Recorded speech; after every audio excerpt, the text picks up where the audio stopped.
What's the difference between a Coke, a Diet Coke, and a Topo Chico? If you are currently drinking 3 Cokes a day, the data would suggest that turning those into 3 Diet Cokes will not move the needle dramatically on weight loss. What about 3 Topo Chicos?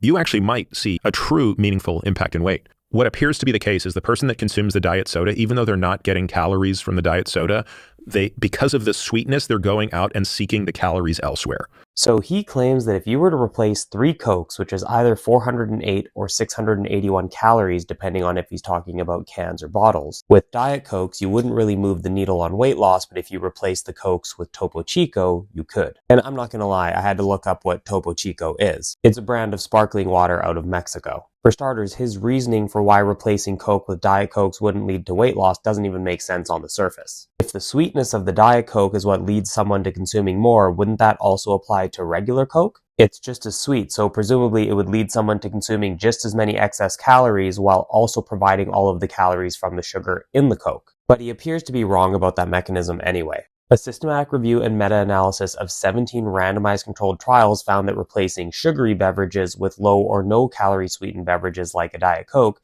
could reduce body weight, BMI, body fat percentage, and liver fat. And perhaps surprisingly, replacing sugary beverages with water did not yield statistically significant results. But the caveat there is that there were very few studies actually looking at that specific swap.